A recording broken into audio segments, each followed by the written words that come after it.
spent my dues. Time after time, After my sentence, but committed no crime and bad mistakes. I've made a few.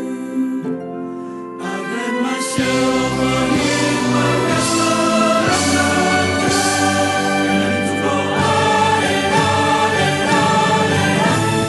We are the champions, my friend. We'll keep on fighting to the end. We are the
Program Studi Agribisnis Fakultas Pertanian Universitas Muhammadiyah Yogyakarta. Berdiri sejak tahun 1986, memiliki visi menjadi program studi yang unggul dalam pengembangan ilmu pengetahuan dan teknologi di bidang agribisnis berlandaskan nilai-nilai Islam tahun 2025 se-Asia Tenggara. Assalamualaikum warahmatullahi wabarakatuh. Selamat datang di program studi agribisnis Fakultas Pertanian Universitas Muhammadiyah Yogyakarta. Kami memiliki profil lulusan sebagai seorang wirausaha, manajer, konsultan, dan peneliti. Kurikulum yang kami gunakan adalah kurikulum Merdeka Belajar Kampus Merdeka atau MBKM berorientasi Outcome Based Education atau OB. Banyak keunggulan yang bisa didapatkan di sini, mulai dari fasilitas, pelayanan, dan jaringan kerjasama, mulai dari dalam negeri ataupun luar negeri. Itu semuanya digunakan untuk mendukung kualitas lulusan yang unggul dan islami. Mari bergabung bersama kami. Terima kasih. Wassalamualaikum warahmatullahi wabarakatuh. Assalamualaikum warahmatullahi wabarakatuh. Saya Enistianti, dosen dari program studi agribisnis Fakultas Pertanian Universitas Muhammadiyah Yogyakarta.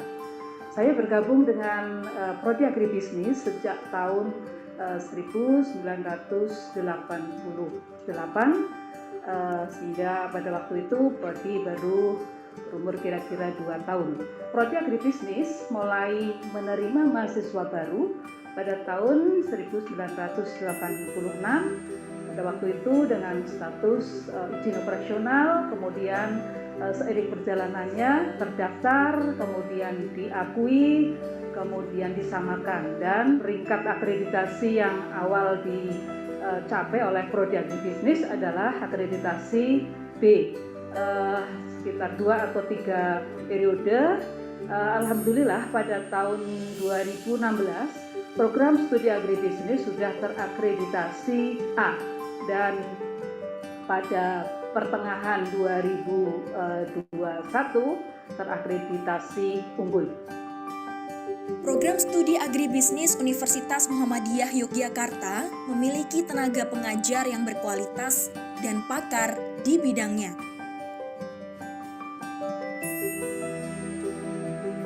Didukung fasilitas pengajaran yang memadai, membuat mutu pendidikan menjadi terjaga dan berkualitas. Ruang kelas.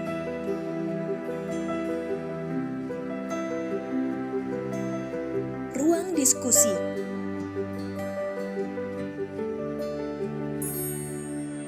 Perpustakaan.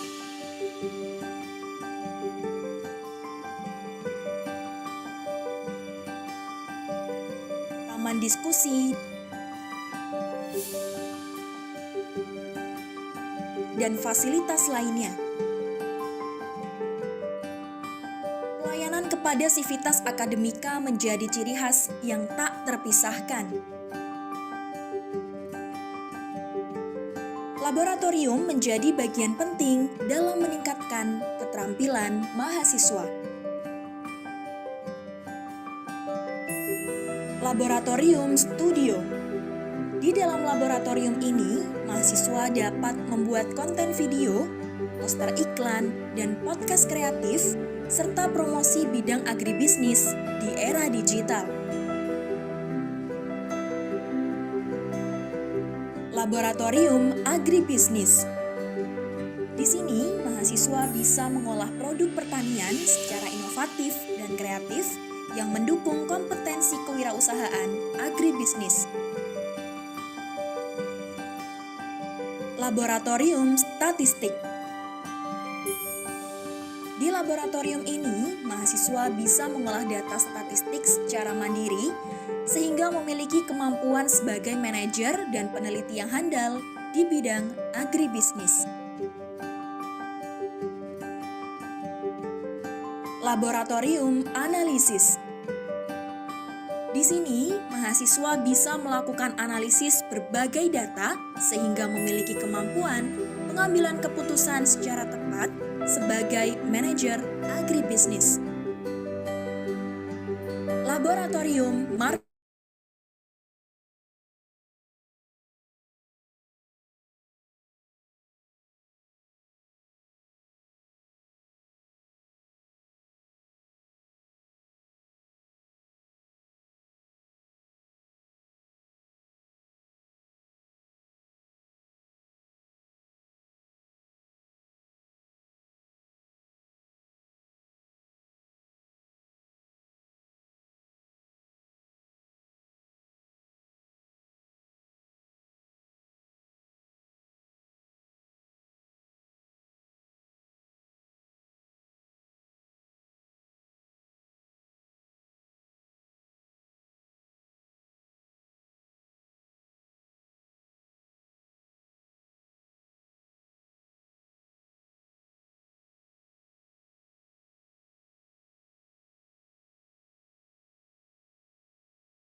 Well, good afternoon, everyone.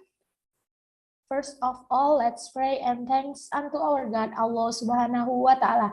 May Allah give us all salvation and blessings. Thanks to Allah because we are still given hope ever to be here. Secondly, may peace and salutation always be given to our Prophet Muhammad Sallallahu Alaihi Wasallam, who has changed the culture and the customs of human being to be better and better in order to be able to enjoy God's paradise.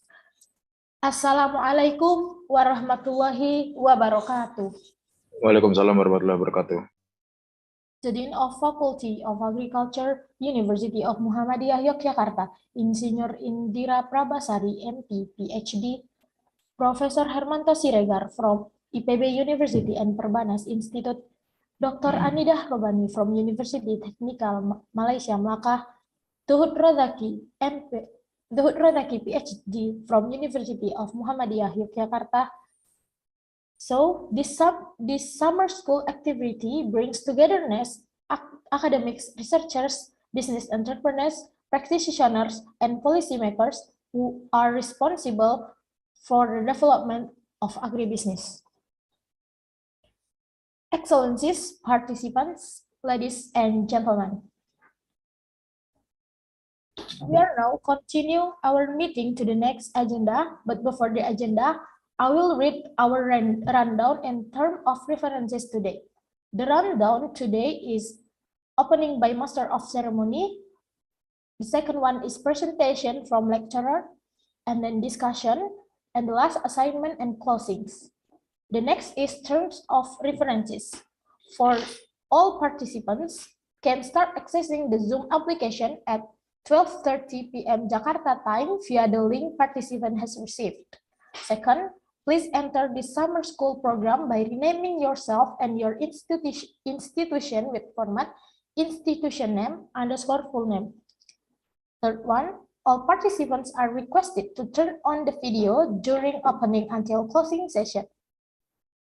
Fourth, when the speaker conveys the materials, the microphone in the Zoom application should be deactivated or mute and full control by the host and co-host. Fifth, during the program, participants do not share any files in the Zoom application or share screen. 7. All participants are expected to participate in the summer school program in order manner until it finishes. Last, if you have any network error, you can participate through YouTube Prodi Agribusiness UMY. Well, hello participant, good afternoon. Before the agenda light by moderator, I want to invite you to turn on your camera. Well, to shorten the time, so today's agenda will be led by moderator. So please welcome to Mr. Pramanda Khairul Ihsan. Time is yours.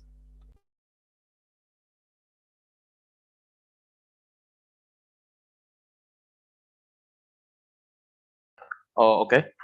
Before we start, maybe I want to check my microphone. Am I audible right now?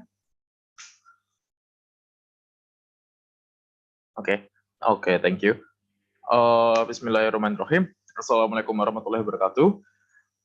Praise and gratitude, we don't forget to pray to the presence of Allah Subhanahu wa Ta'ala, and we don't forget to give salawat and greetings to our Prophet Muhammad Sallallahu Alaihi Wasallam. Before we enter the material, maybe allow me to introduce myself first. My name is Pramanda Khairul Ihsan. You can call me Pram, and I stand here to be the moderator for the discussion session and the material session. Okay, maybe before we start, I want to say hello first to the two amazing presenters for this afternoon. The first one is for Prof. Hermanto. Hello, Prof. Yeah, hello. Good afternoon. Good afternoon, Prof. How are you, Prof? Alhamdulillah, fine. Okay, Alhamdulillah. Are you ready for give the amazing material for afternoon?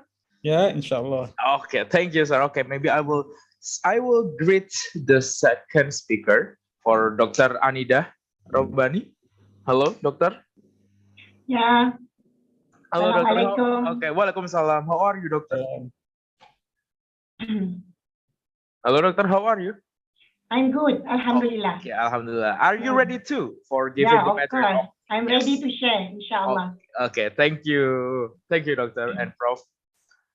Maybe I will try to welcome to the online to summer school on tropical agribusiness with the theme Emerging Agrotourism for Sustainable Tropical Agribusiness by Department of Agribusiness, Universitas Muhammadiyah Yogyakarta. And I will the moderator until the closing session for this material. Today we have two speakers with Mr. Prof. Hermanto Siregar from IPB University and also Perbanas Institute, who will bring the topic agrotourism, ensuring inclusiveness and sustainability. And then the second one is Miss Dr. Anida Robani from University Technical Malaysia Malacca, who will bring the topic the strategic potential of agritourism in rebuilding sustainable local economy. The first presentations, it will be from Prof. Hermanto, and then the second one is for Dr. Anida. And then after two speakers give the material, and then we'll be to the discussion session or Q&A session. Maybe before we starting, I would like to remind to all participants to turn on the camera, please, and use the virtual background. And don't turn on the mic while the speakers giving the material. And after the speaker are finished, you can ask the questions either via chat or maybe directly using on the mic. Okay, maybe let's move to the first agenda, presentations from the presenter. The first one is from Prof. Hermanto. Prof. Hermanto, are you ready? Yeah, sure. Okay, Prof. Maybe the time for presenting the material is 30 minutes. Okay. Okay. Maybe please for the participant to enjoy and listen carefully. Maybe, dear Prof. Hermanto Siregar, your time is yours. Thank you very much, Mr. Pramanda. Good afternoon to all of you. Assalamualaikum warahmatullahi wabarakatuh. Waalaikumsalam warahmatullahi wabarakatuh. Yeah, my presentation or lecture this afternoon entitled Agritourism and Implementation of Inclusive and Sustainable Development. So it's slightly different than what our moderator just mentioned. Just a brief introduction. I'm Professor of Economics at IPB University, formerly known Bogor Agricultural University in Bogor, and currently also as a rector in Perbanas Institute, Jakarta. I'll be speaking about 4 points. First is about tourism and agritourism. Secondly, inclusive and sustainable development. And then the nexus of agrotourism, inclusiveness and sustainability. And the last part is about policy and finance related to sustainable agritourism. So as we all are aware of this pandemic, COVID-19, it affected the tourism industry very, very significantly. I just took data from our Word in Data this morning, and the latest data available is 2020, which is the onset of the pandemic. As you see in the slide, in 2020, Malaysia and Indonesia experienced plummeting numbers of international tourism. Thailand, there's no data there, but the neighboring countries, like Malaysia, 2019 has more than 25 million a year, plummeting to below 5 million, and Indonesia just above 15 million, also went down to less than 5 million international visitors. I believe Thailand also experienced significant decreases in this indicator. So how we would make our tourism, especially agri-tourism, become more resilient? That's a very important question to address, but I'm not going to answer that, but focus on the 4 points that I mentioned. First part is tourism and agri-tourism. Tourism is a social, cultural, and economic phenomenon which entails the movement of people to countries or places outside their usual environment for whatever purpose, maybe for recreational, for individuals, or even for business, for professionals. The other one is agritourism. Of course, the agritourism is a subset of tourism, which involves agriculturally based activities, bringing the visitors to a farm or to a ranch or places where output from the farms are processed or delivered. Types of agritourism includes direct to consumer sales. For instance, farm stands, you come to a orchard, for example, and pick the fruits by yourself. Yeah. And the other type is agricultural education. For example, school visits to a farm, hospitality, overnight farm stays. In Malaysia, I believe they have more developed farm stays than Indonesia. I once examined PhD thesis on that topic.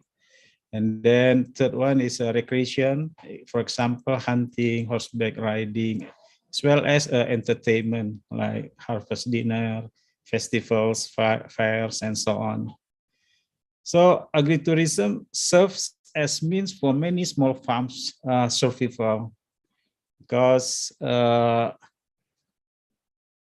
for a small farm survival, if it is off seasons, they have a spare time, or they have not much to do, and if there are agritourism activities developed there, so that become another sources of income. So agritourism actually functions as a diversification of farmers' businesses, which can occur during times of the year that crops may not be in season.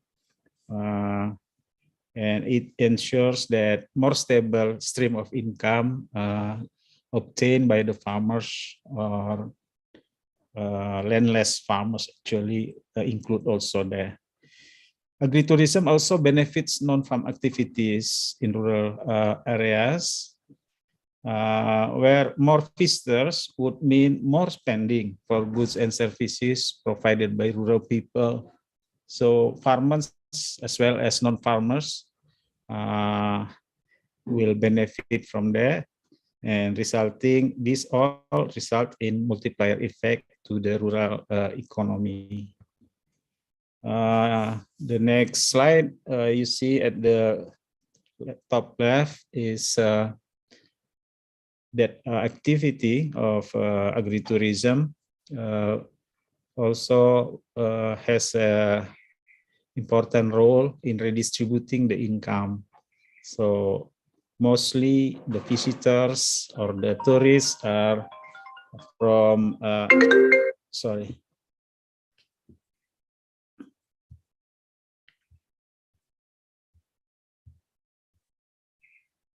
Sorry,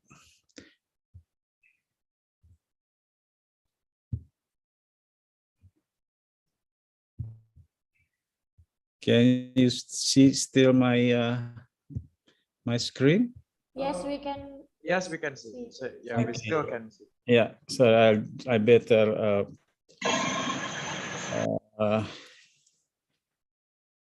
put off my phone because it directly connect to my laptop.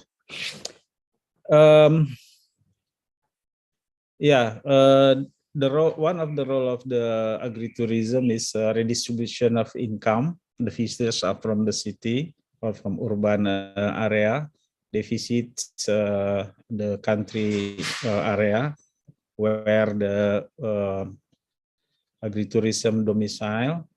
There is the income transfer from the city to the country by employing rural people, or also by spending some expenditure for food, for agricultural commodities, processed products, and so on from agriculture. And also there is a tax from both from businesses in rural area, especially the agritourism activities, and also from the city. All of the tax become the budget of local government, and it supports rural people. And also there is other flow of finance from the city to a lot of services from rural area, especially when there is a value chain of product that also serve to the tourists from the urban area.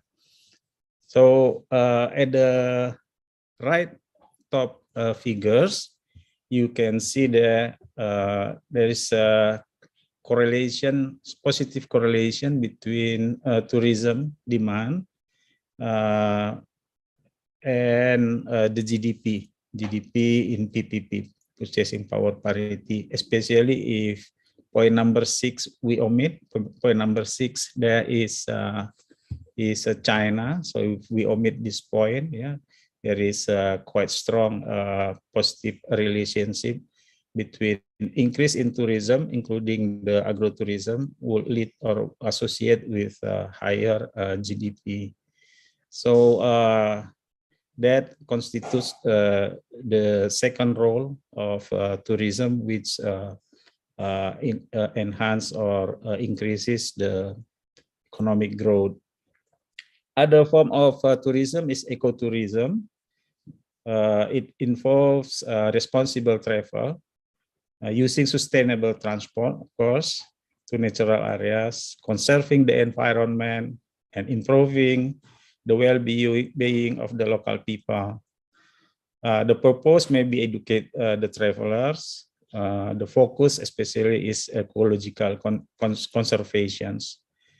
Ecotourism has been considered a critical endeavor by environmentalists, so that future generation may experience destination relatively untouched by human intervention. Some call it oxymoron, because we want to protect a lot of ecological objects, but if we develop it without cautious, that will actually lead to will give some detrimental effects on the resources. So I will only focus on the agritourism instead of ecotourism. At this slide, I just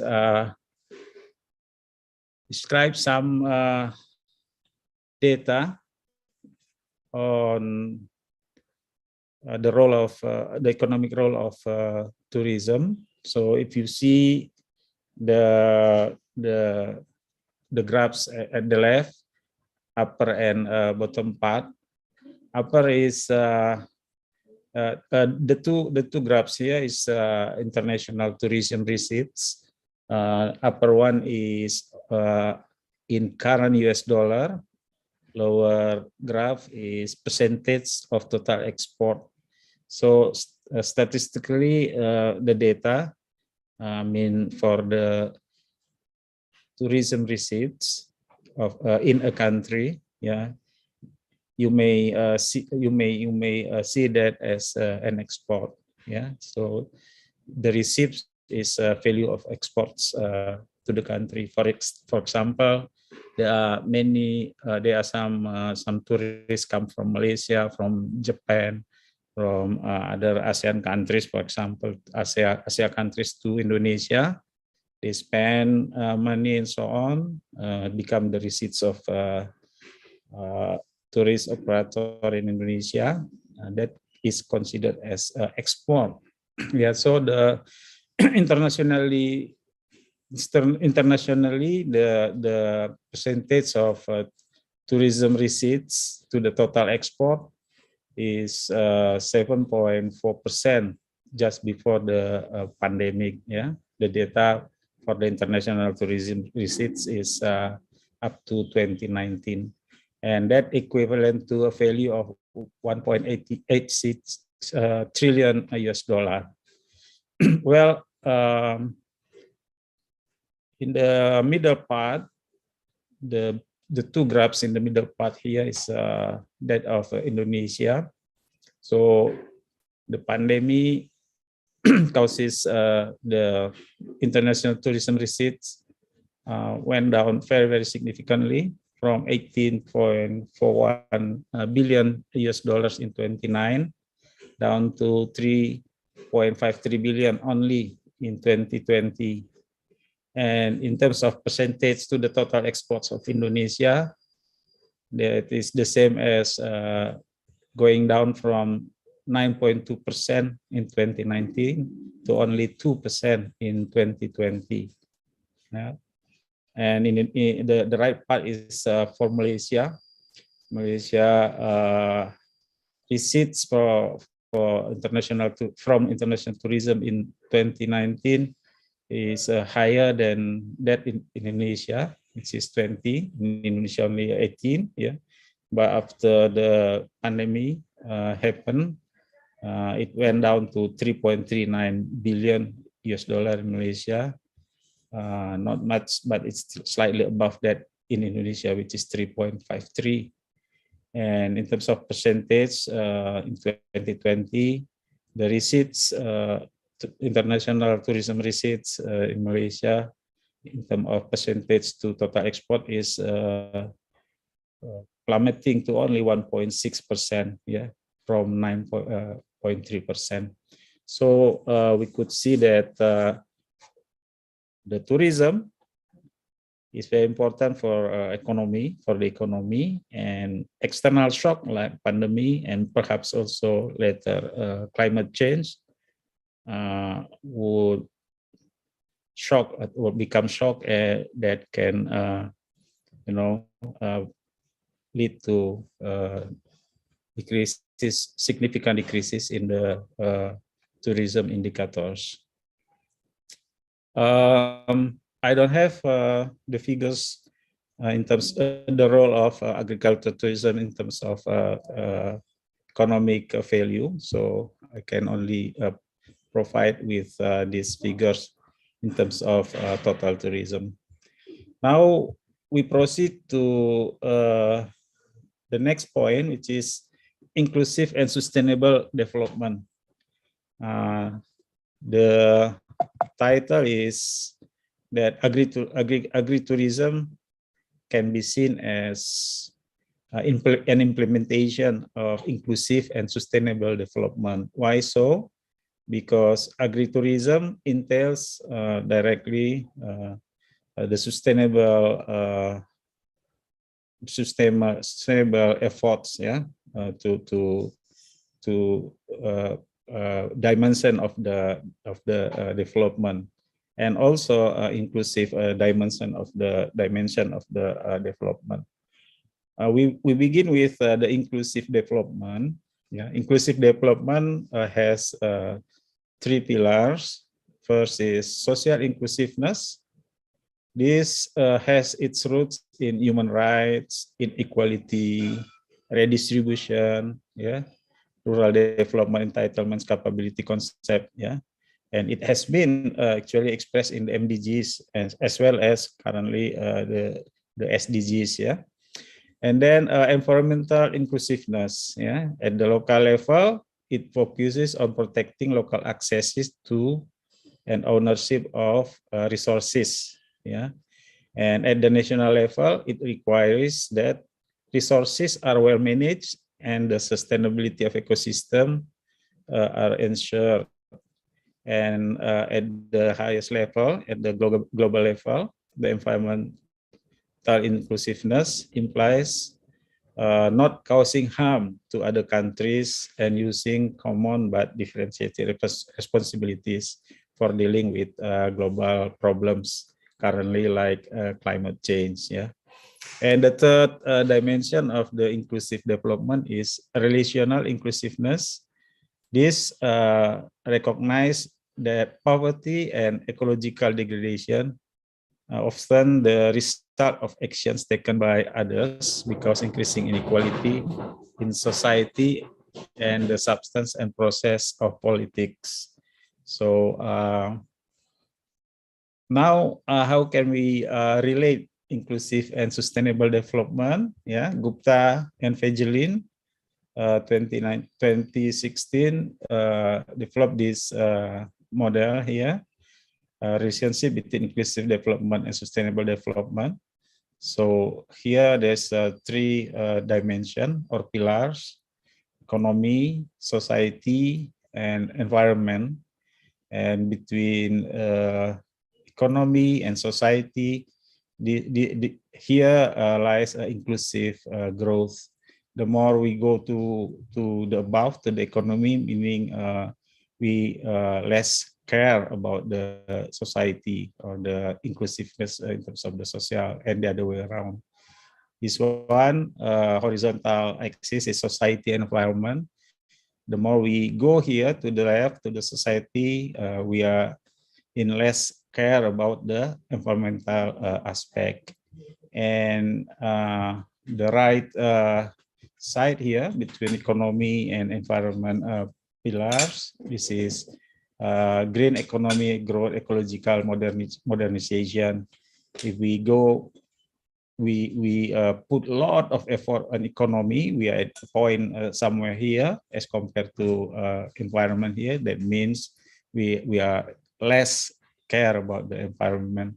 So actually what we need is a balance. Yeah, we have to find balance between the three pillars. Yeah, perhaps somewhere in the middle. Yeah, in the middle. So inclusive development lies around this area, the less the light gray area, and then the strong sustainable development lies in this darker gray area. And exclusive growth is the opposite of inclusive development result is somewhere here. So that's how we connect inclusive development and sustainable development.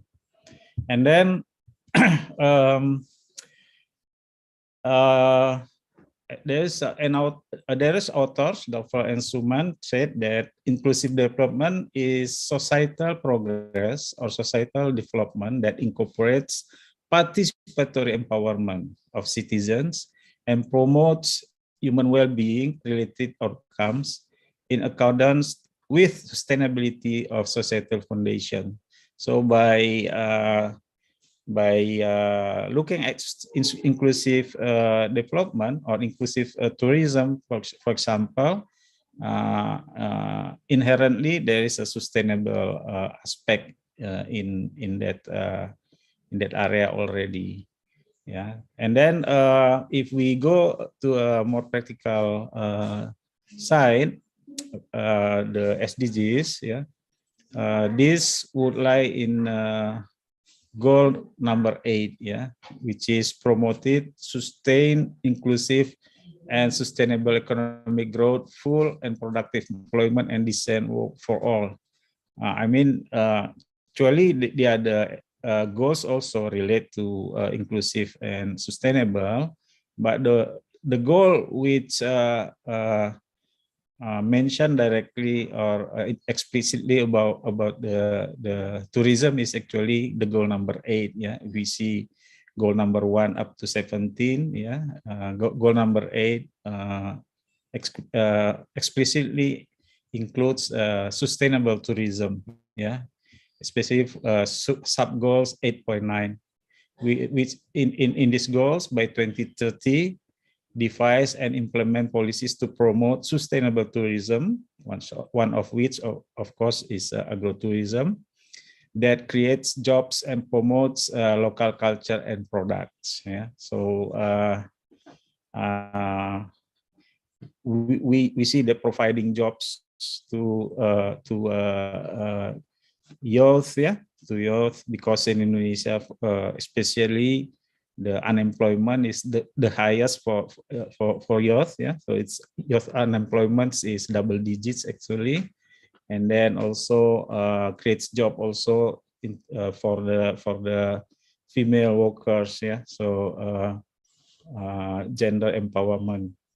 And then the right figure here, it is criteria often used for sustainability in tourism, or sustainable tourism, if you like.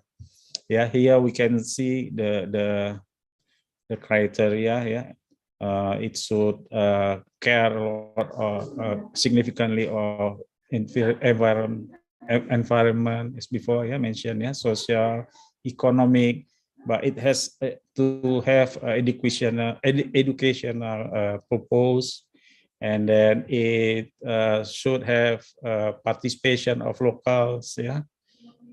Without or participant of locals, or very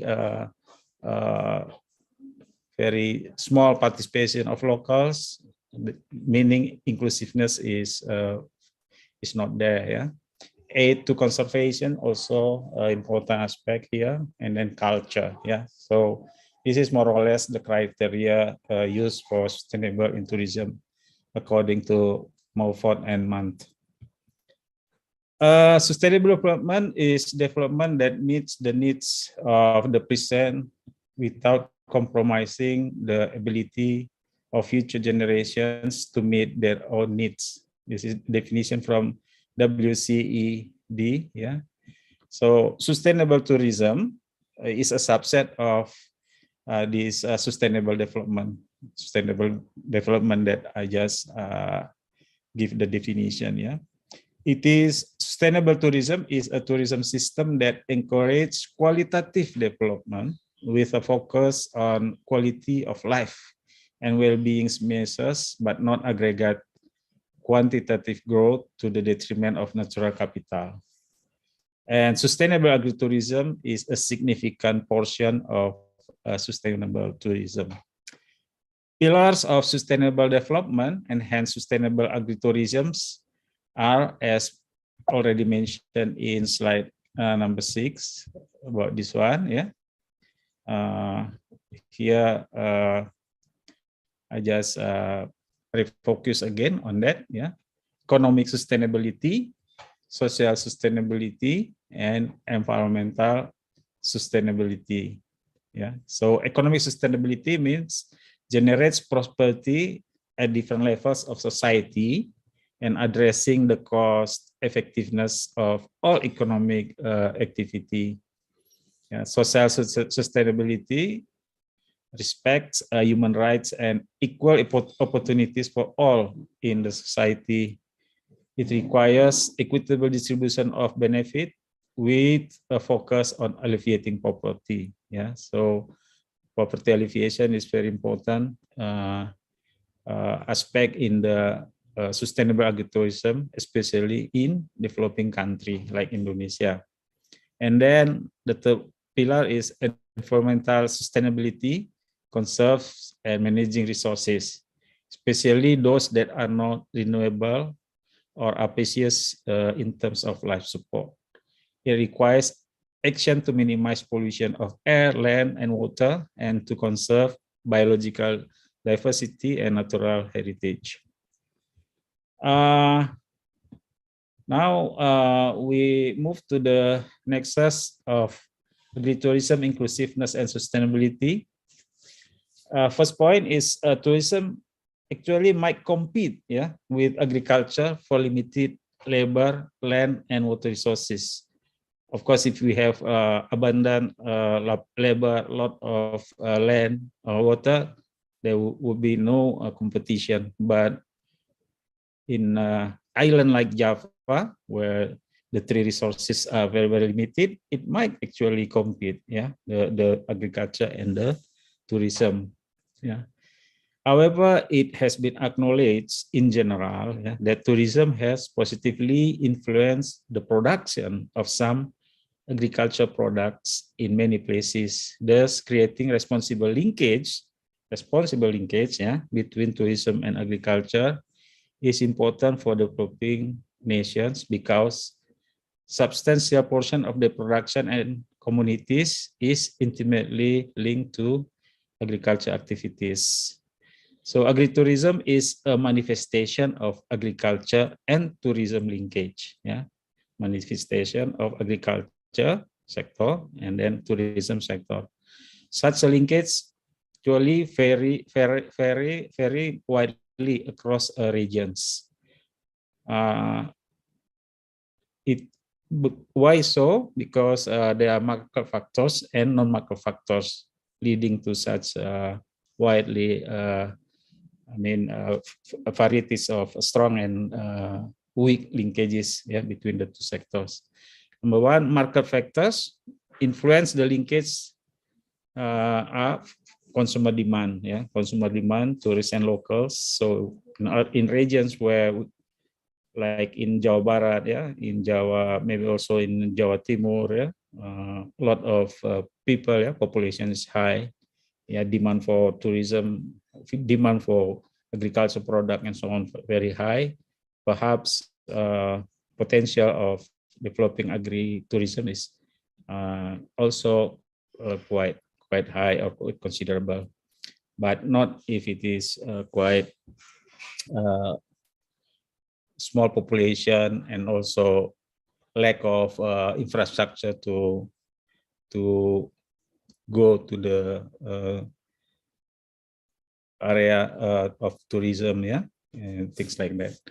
And then producer supply, agriculturalists as well as craft people, and then another market factors is food service providers, hotels, informal markets, restaurants, and resorts. And then non-market factors, includes infrastructure availability as well as institutions, government supports to the tourism or agritourism, infrastructure facility for that, and also participation of local community. And then delivering sustainable agritourism would mean striking a balance between its three pillars. So when we develop sustainable agritourism successfully, that would mean also there is actually a good balance between the three pillars, the three pillars in the slide number 6 as mentioned before. And then what actually alternative enterprises there in the agrotourism or in the sustainable agrotourism? There are a lot, a lot of them. The alternative enterprises could be in terms of supplemental income for the rural people, new markets, education of the public,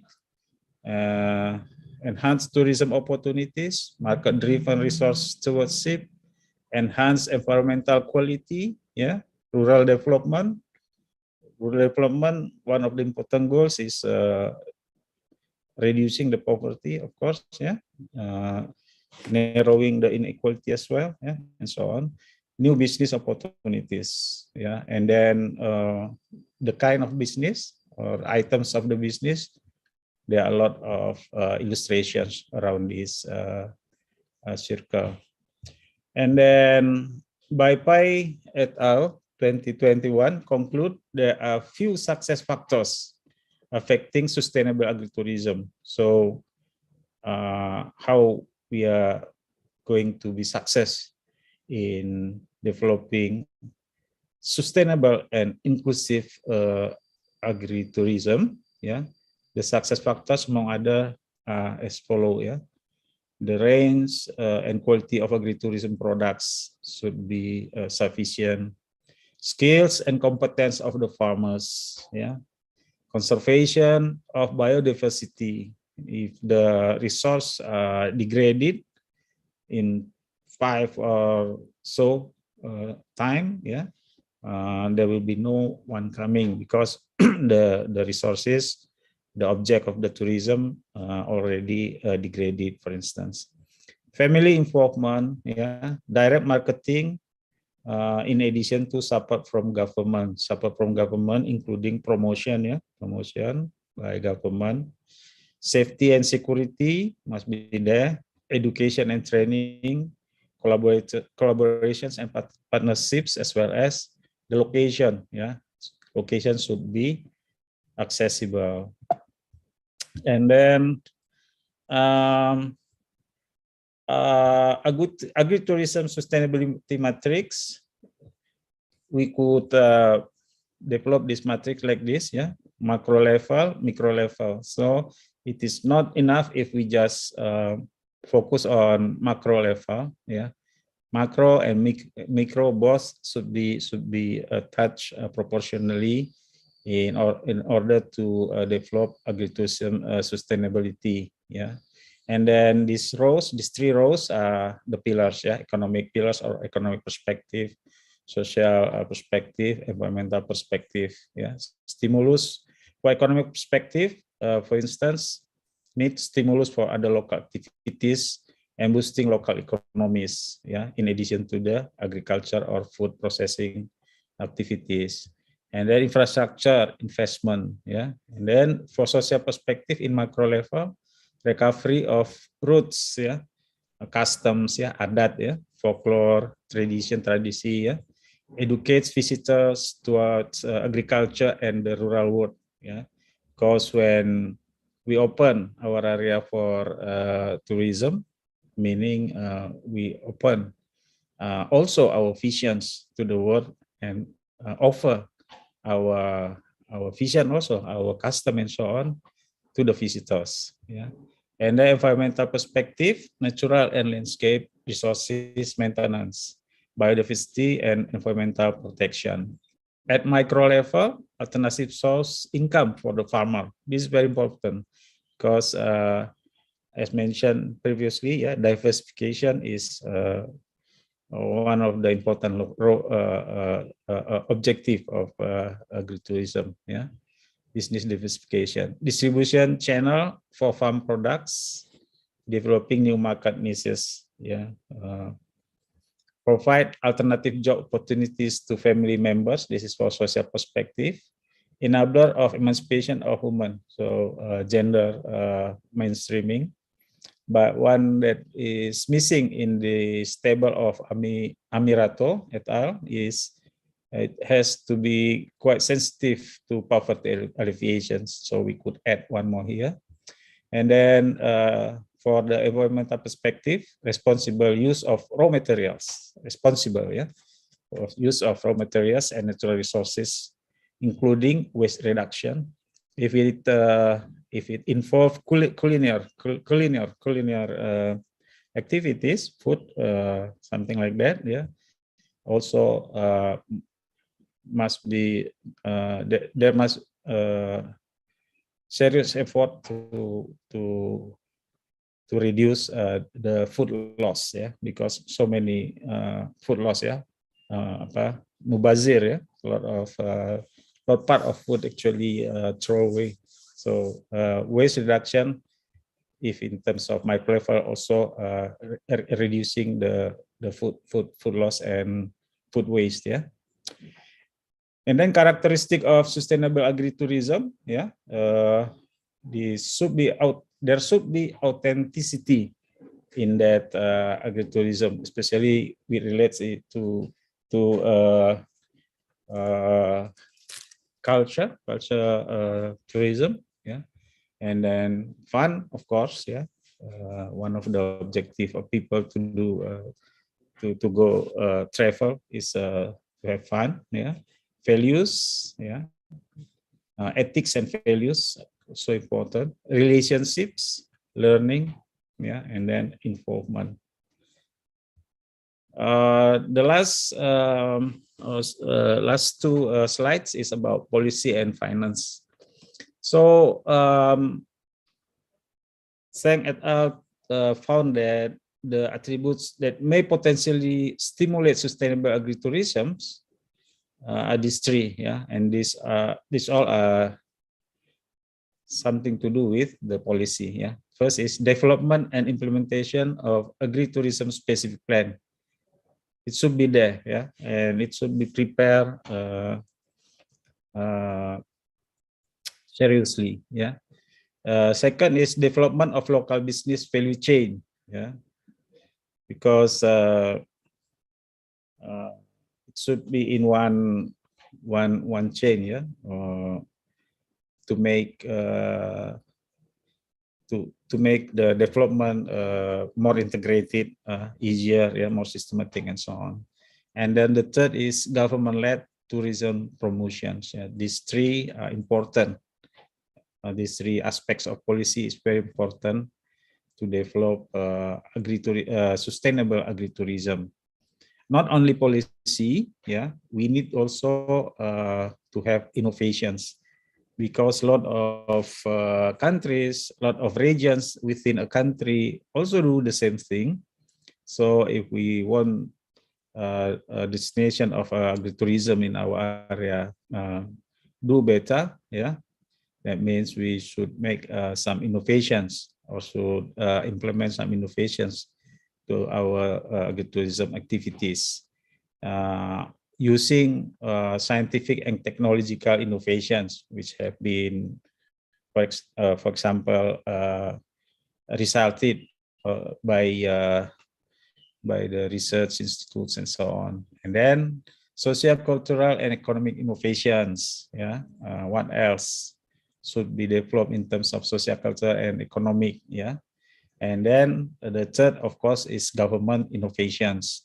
So the scope of agritourism policy is quite complicated actually, because it involves many actors. Yeah, like the center here is farmers. Yeah, farmers relate to other actors through road, yeah, transport facility, yeah, safety, medical facilities, telecommunication, and then the stakeholders there. Important one is government, yeah, farmers organization, foreign embassies or foreign chambers of commerce, and so on. Yeah, agribusiness companies, tour operators, tourism institute, yeah, cooperatives, yeah, and then the press or media, social media includes, yeah, so the ICT also important, hospitality industry, transporters, meaning the aspect of policies, yeah, so integrate, acknowledging, the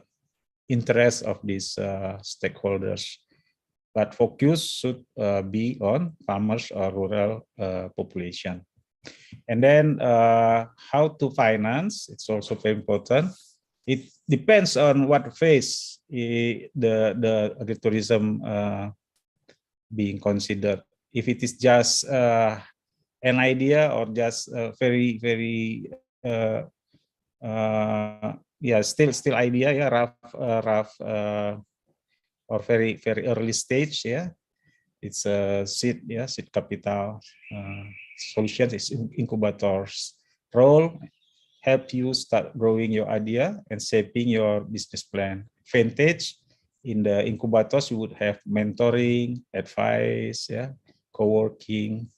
And if it is already began, yeah, it is called startup, yeah. So solution is accelerator, help in the initial phase of the company. She also, there's a mentoring and co-working, but plus a funding, yeah, because it's already a startup. And then if it is the third stage, consolidation and growth, yeah, the solution is public funding. Government might have some money for that, yeah. Business angles, venture capital, family offices, crowd lending, crowdfunding, yeah. The role and requirement here is fund, yeah, provide funds enabling the companies to develop and grow. Advantage is larger sums, increased control and supervision. And the last page is expansion of successful business. So this is later stage. perhaps private equity funds, organized markets, the solutions. So I think that's my lecture for this afternoon. Thank you for your attention, and I give back to the moderator.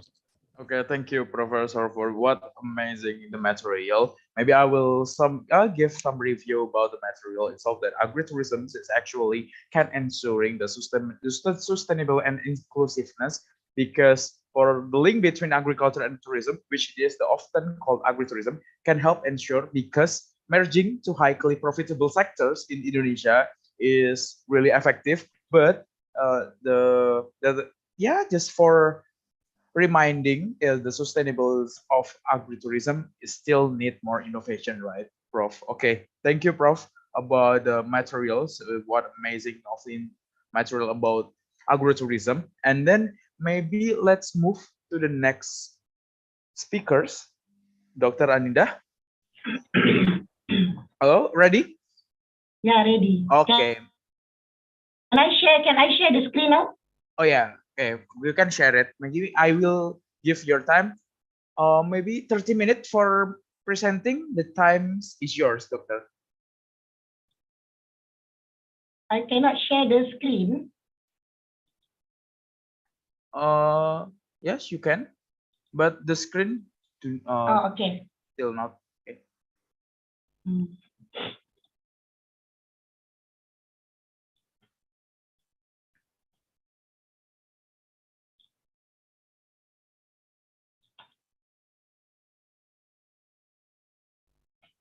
Okay, I hope everything is clear. Okay, Bismillahirrahmanirrahim.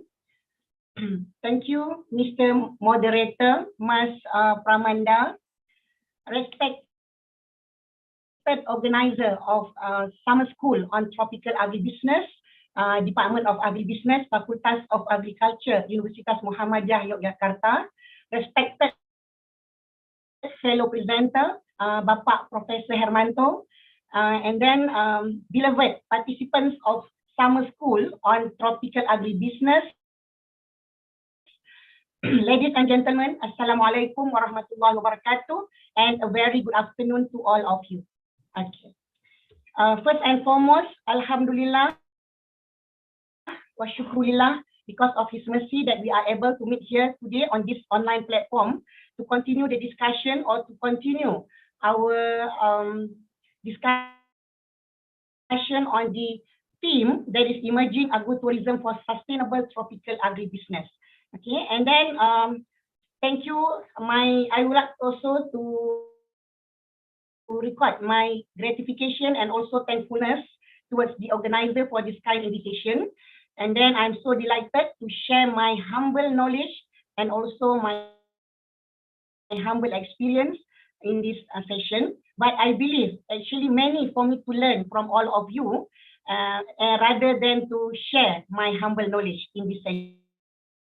Okay, so as you can see on the screen, the topic, there are actually two major keywords on the screen for the theme of this summer school, that is on agro-tourism and also on the agribusiness. But in terms, a little bit on the introduction for myself, there is neither agriculture nor business is actually my expertise. Okay, so my expertise is actually being the sociologist of sustainable development, or the sociology of development is actually my field of expertise, and also I am the advocator of social solidarity economy. Okay, so specifically what I'm going to present this afternoon will be looking into the strategic potential of agro-tourism in rebuilding sustainable local economy, but specifically from the perspective of sustainable development goals and also social solidarity economy. Okay, so this is another economic paradigm, another economic model that we know it as the social solidarity economy, which is different from what already presented or already delivered by Professor Hermanto just now, which is on the macroeconomy. But what I'm going to touch in details today is actually on the micro economy or the community economy that we term it as social solidarity economy. Okay, so by profession, I am actually a sociologist. Compared to Prof. Hermanto just now, he is the economist. So I learned so much from his material just now on the macro economy with regard to the agro-tourism sector. Okay, so this is actually the layout. So I believe this is already the 5th day. So all of you had listened enough to the concept and also the best practices of agro-tourism from the preceding presenters. Okay, so what I'm going to do now, because of the limited time in hand, so I will focus more on the how to relate, okay, how to discuss or how to analyze agro-tourism from the perspective of sustainable development goals and also from the perspective of social solidarity economy. Okay. Okay, so just for the overview, agriculture, as we know, especially from Malaysia, we are actually, since the colonial era, and actually before the colonial era, we have been the agrarian society where our major economic resources come from agriculture. Okay, so now tourism is among the major engine of growth for Malaysian economy, because we are very much indebted to the natural resources and also because of the richness in the biodiversity and also in the natural and cultural heritage. Okay, so tourism is now among the major contributor in the Malaysian GDP. Okay, and then agro-tourism is the new trend now in the tourism sector because of our, as I mentioned just now, we are very much rich in terms of natural resources and also agricultural resources. Okay, so agro-tourism has been widely viewed as the strategic tourism, as the new and then strategic tourism product to boost not only the macro economy, but also the community economy as well. Okay, and then all of us know that we are now in the post-pandemic era, so we have to rebuild. How can we rebuild the community economy as well as empowering the community in the post-COVID-19 crisis? Okay. Okay, so this is just the picture about the tourism, the agro-tourism in Malaysia. We have so many natural destinations, eco-tourism destination in Malaysia. Okay, because we have these mountains, river, about 200 rivers that we have in Malaysia. So all can be benefited for the agro-tourism. And as I already mentioned just now, agro-tourism is now gaining popularity in Malaysia, especially from the tourism sector. Okay, it is about the assortment of agricultural activities or agricultural-based activities. So that is what we term it as the agro-tourism. Okay, now, okay, so I think this you can.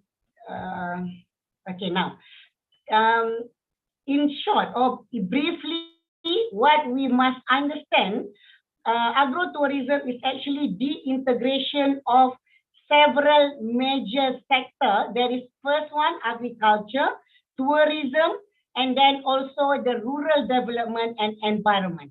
And all these four actually make up what we know today as the eco-tourism or agro-tourism. Okay, so the development also include the rural development, which comprises also the cultural heritage and the lifestyle of the rural society. And not to forget the domain of environment, it must also be balanced in the development of agro-tourism. Okay, this is among the synonym of agro-tourism that I already mentioned some of it just now. There is on the eco-tourism, rural tourism, or cultural tourism, and somehow the community-based tourism. Okay, So, but above all, the setting, the activities, the product, the resources, the people, and also the culture, all are actually about the rural society or about the rural community. So everything must be rural. Okay, so this is about the agro-tourism, the characteristics. Okay, so okay, so agro-tourism, it will be how to expose everything that is rural, and everything that is local, from local to the global. So we will expose, or we will disclose our village, our desa, or our district to the global world. Okay, because of this agro-tourism or eco-tourism sector. Okay, our product, our traditional foods, our nature, our environment, the natural eco destination, the lifestyle of the local people, their tradition, their custom, everything will be exposed towards the global society. Okay, so what is actually the benefits of agro-tourism? Of course, this is also can be looked from the perspective of SDG, that it is not only giving the economic and the prosperity, but it must also be balanced with another pillar of sustainable development, that is the social pillar and also the environmental pillar. Okay, like what already delivered by Prof. Hermanto just now, there are actually three major pillars of sustainability: social, economic, and also environmental pillars. Okay, so improving living standard and quality of life, this is about the people. Okay, and then develop rural settlement, and how can we bridge urban-rural divide? So how can we bridge the gap between the urban and the rural people in terms of development? Okay, and then we can also enhance the community economy through the platform of agro-tourism. And then in terms of the people, we can also nurture the community to become more innovative, to become more creative, and also entrepreneur in terms of doing their agro-tourism business. Okay, and then not to forget about the nature or the planet, which on the conservation of the ecology and also the preservation of the cultural and natural heritage. Okay, so everything must be balanced between those three pillars of sustainable development. Okay, this is among the success factors for agro-tourism. The strong support from local communities. When we talk about agro-tourism, it is actually about the local community. So the local community must join hands together, plus with the strategic partnership and strategic collaboration with other stakeholders. Okay, and then they also need the credible local leadership and systematic governance. The local leader, okay, from the governor, from the district officer up to the kacamatan or the desa leaders. Okay, so all must join hands with the owner of the farm, for example, on how can they help to leverage the economy of the locality through agro-tourism. Okay, and then entrepreneurial system and also activities must also be given due attention to become among the success factor for agro-tourism. Okay, and then social capital. When we talk about agro-tourism, it is actually about the community themselves, especially the owner of the farm or the farmers and the local workers. So this is actually about their social capital. So what is social capital? There is actually another important capital when in the development program. Okay, under the development ecosystem, we not only have what we call as a physical capital or financial capital or technological capital, but what is more important is actually the social capital. So social capital is actually about the trust, about the synergy, it is about the collaboration and about the solidarity actually.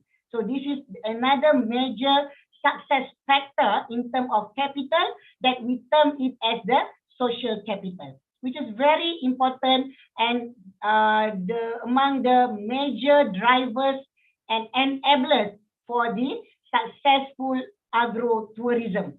Okay. Okay. So now I come to the core discussion or the major point of discussion for my slide, that is on in what ways agro-tourism related to Sustainable Development Goals or the SDG.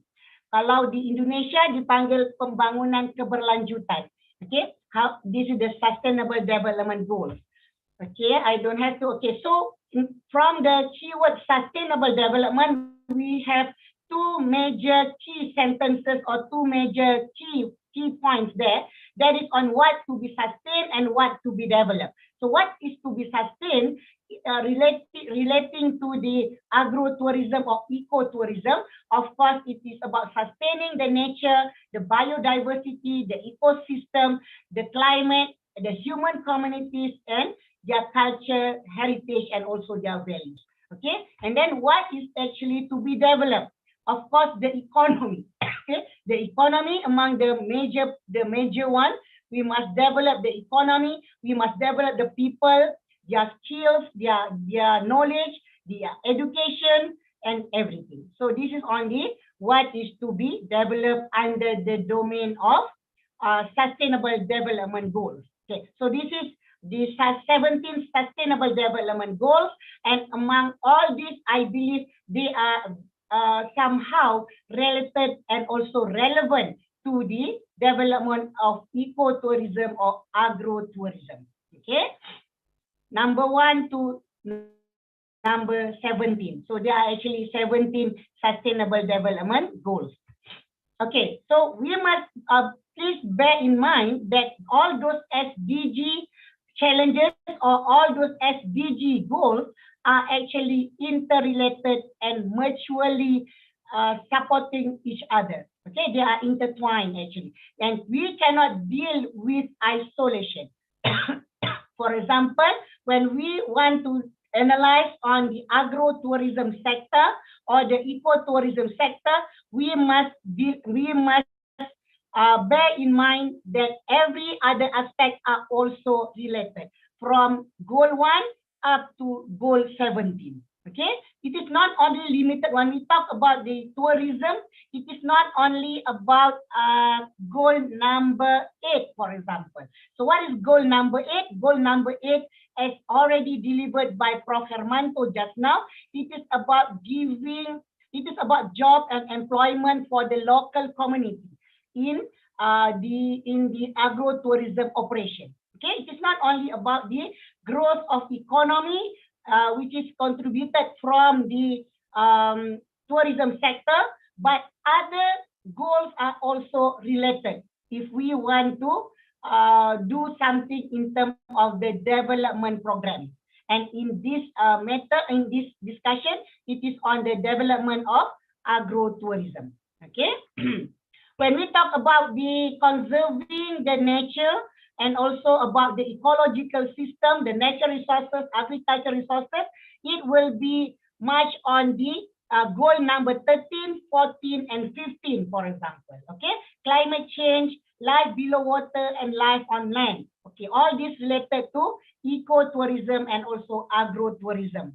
Okay, just for example for you to further understand on what I'm going to, when I'm going to relate between the agro-tourism and also SDGs.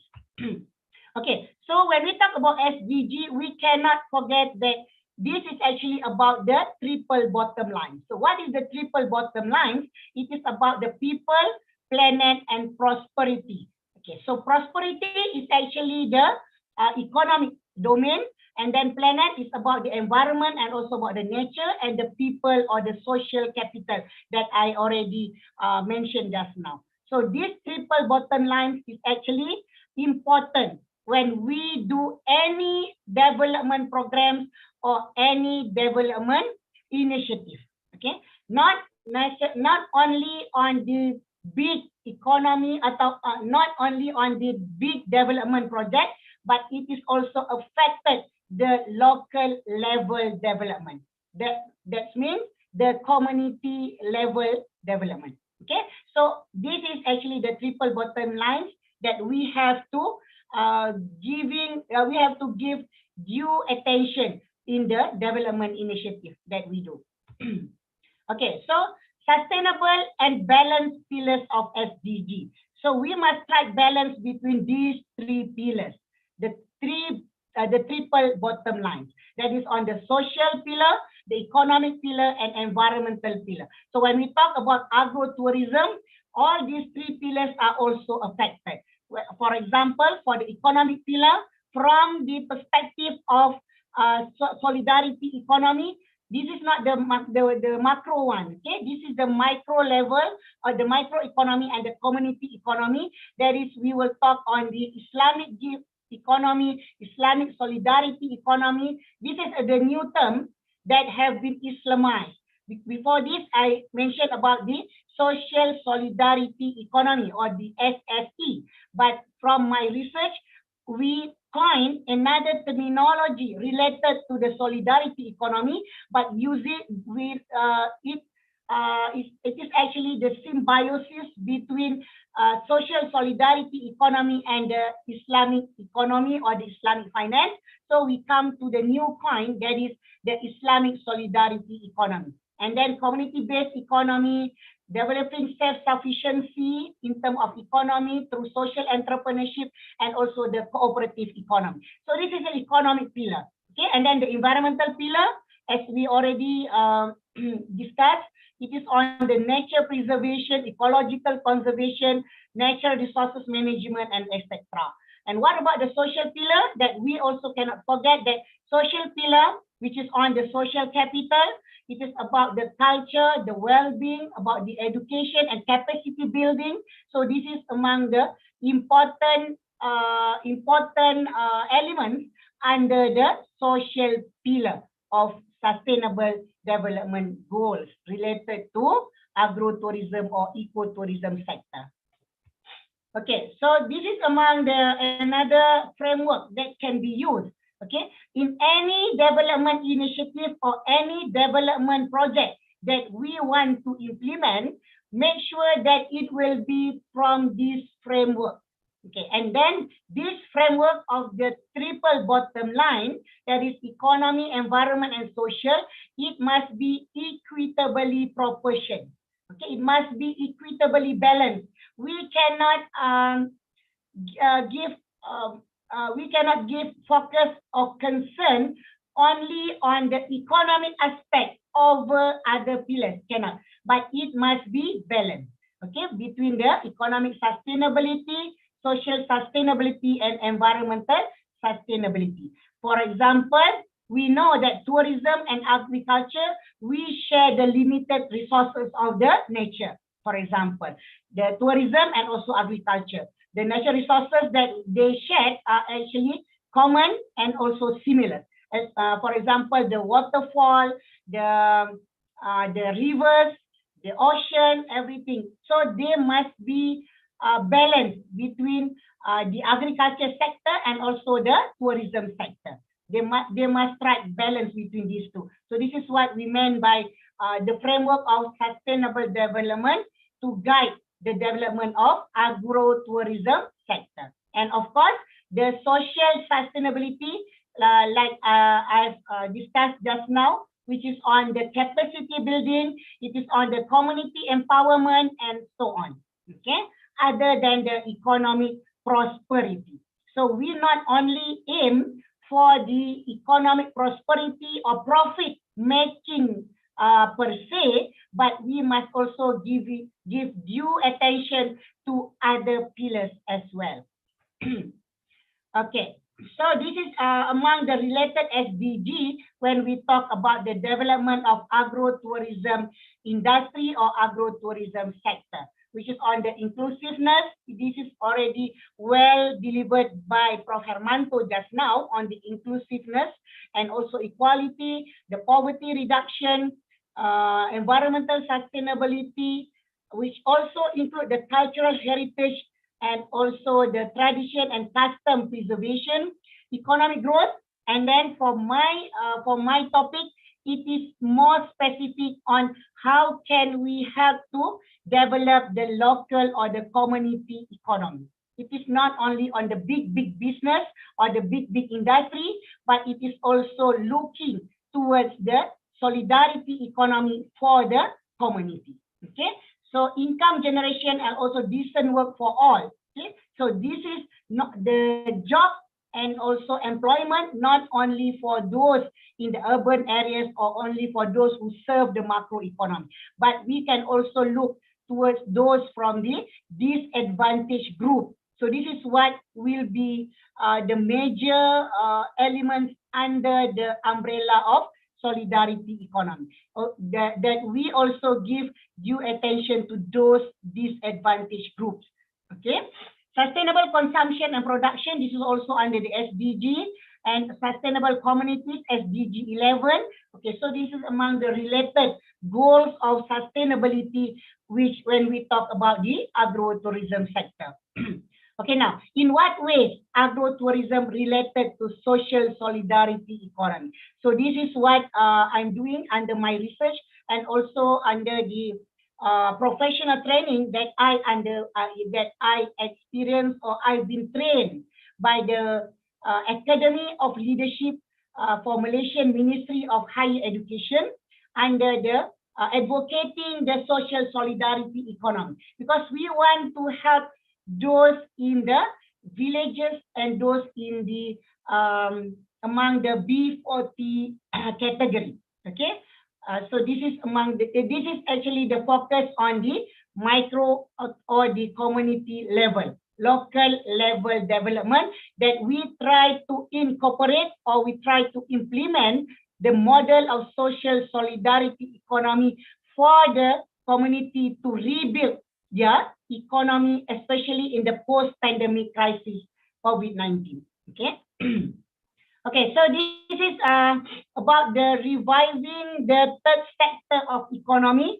The first sector is the government. The second sector is the big industry. And now we want to give our focus on the third sector of economy, that is the social economy, the philanthropy, the NGO, and so on. Okay, so we might also want to help those in the community level, especially the micro entrepreneurs and also the household economy.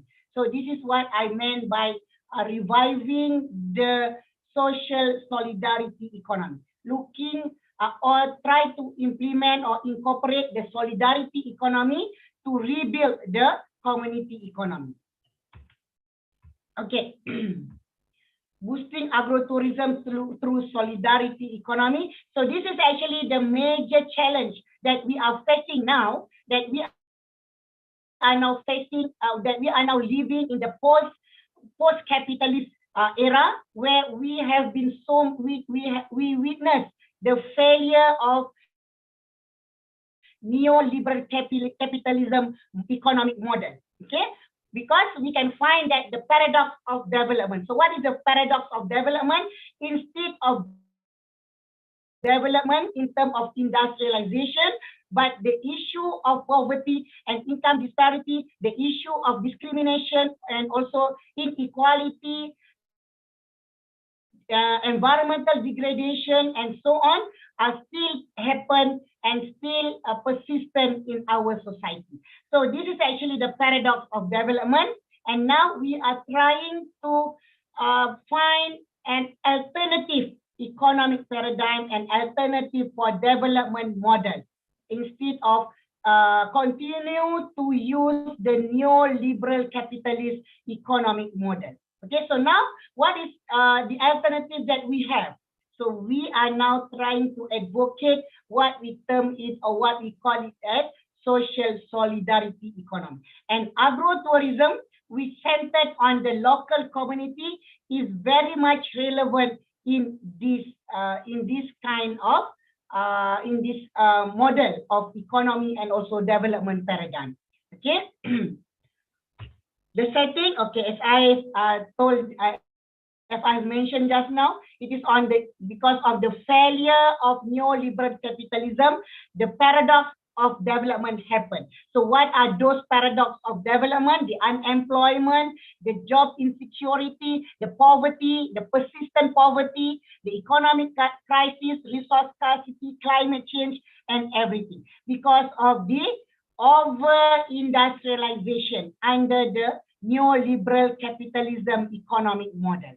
Okay, and then this somehow the solidarity or the social solidarity economy try to find an alternative to economic model and development paradigm which prioritize people, planet over the profit making or the economic growth. Okay, so this is actually the global movement nowadays. Okay, you can go and just browse the net and then you can find under the big umbrella of solidarity economy or social solidarity economy. It is now the global movement. And then it is specifically on how to revive the micro community economy and to empower the local community. Okay. Okay, so here the solidarity economy provides real alternative to capitalism, where communities govern themselves. Okay, so this is about the, we call it as the community-driven change. The community themselves will initiate the change, then they lead the change. Okay, so the communities govern themselves through participatory democracy, cooperative especially. Okay, most of the time we can find they associate themselves to the association and also cooperative and public ownership, having the public ownership and a culture of solidarity and respect for the earth. This is about the conserving the nature and also the ecological system. So this is somehow the triple bottom line are also relevant in this social solidarity economy. Okay. So what is actually the major highlight? So what is actually the highlight of social solidarity economy? It is mostly about the community-driven change or the bottom-up approach. All this while, we have a very much intervention and also support from the government, which is somehow what we call it as reverse towards the macro economy, where most of the time we can find that we got the subsidy and also support from the government. But what will happen under the social solidarity economy is actually the bottom-up approach, where we want the initiative from the community themselves, which will be more sustainable actually, because the community, they know their strength. The community themselves know what are actually their strengths, what are actually their opportunities, and how can they resolve those issues of threat and also the issue of weaknesses. Because they know what are their advantages and also their strengths. So this is about the community-driven change, okay? And we are now very much trying to nurture this community-driven change model to our community in Malaysia today, okay? And then the importance of inclusive growth, solidarity, cooperation, and community development as an alternative to neoliberalism, which is giving more focus on the profit making and also industrialization, okay? Community organize themselves into self-help groups, cooperative, most of the time in the cooperative system, and then social enterprises, community enterprises, micro enterprises, and village-owned company, and etc.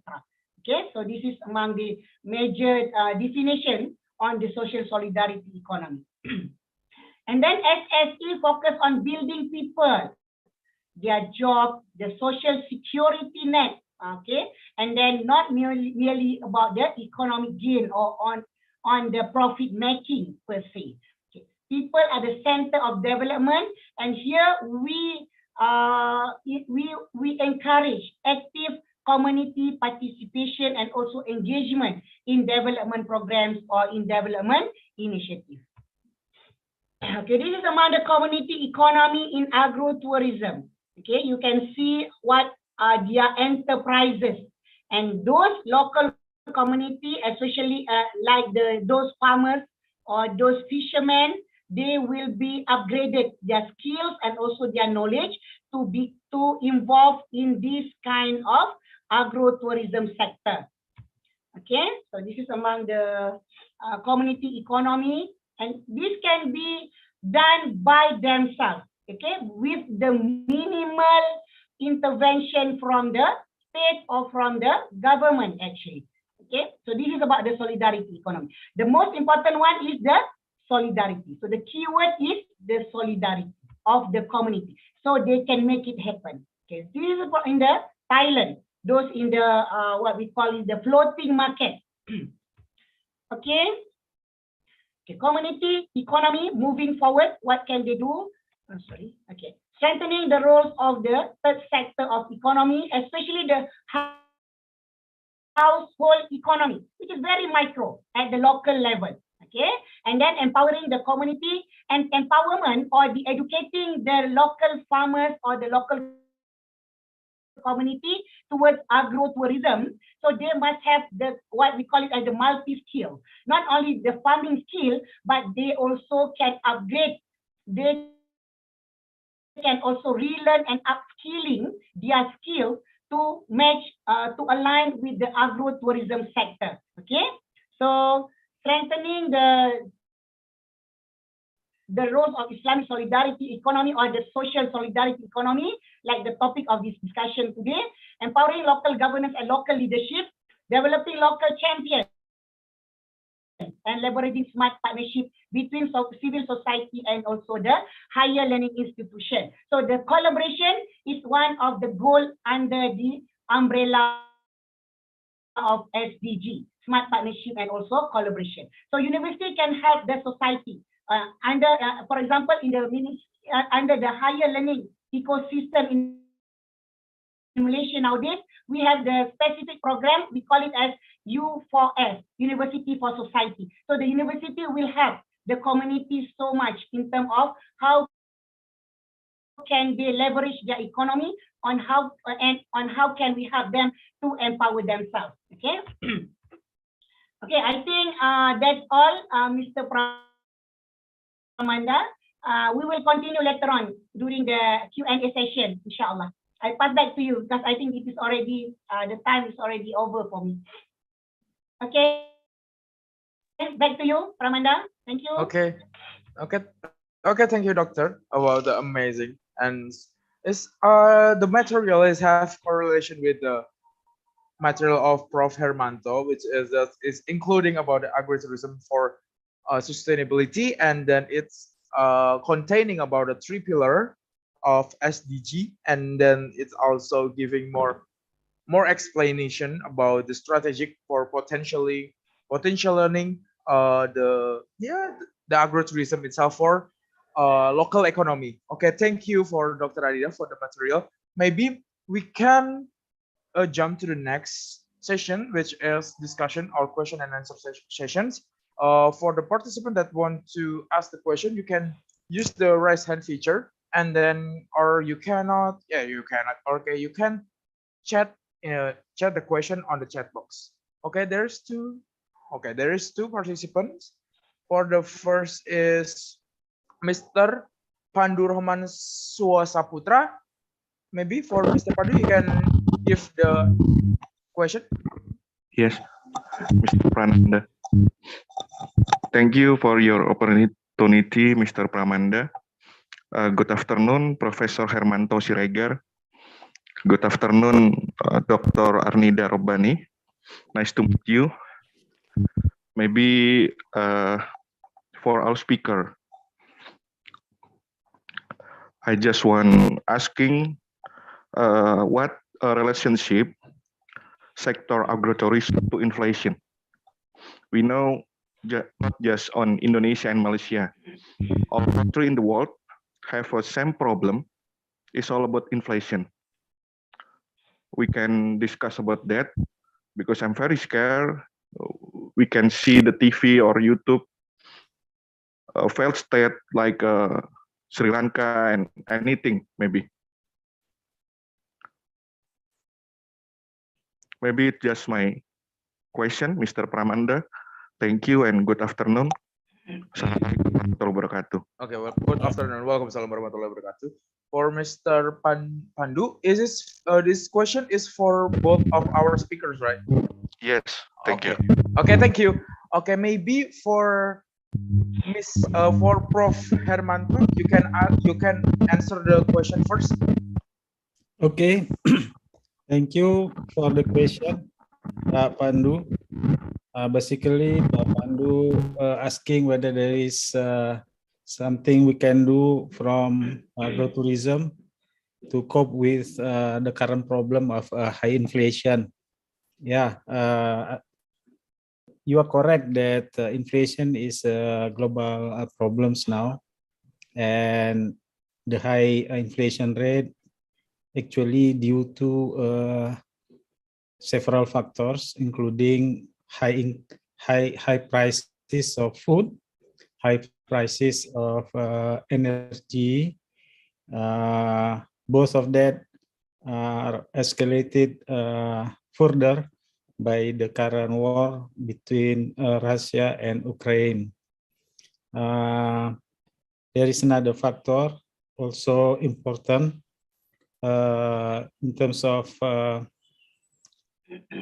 the central bank of US, the so-called the Fed, also just now increased the interest rate by 100 basis points, so by 1% percentage point, which means that a lot of US dollars will go back to their country, to the US, making US become stronger or appreciation, and other currencies, including Indonesia currency of rupiah depreciation.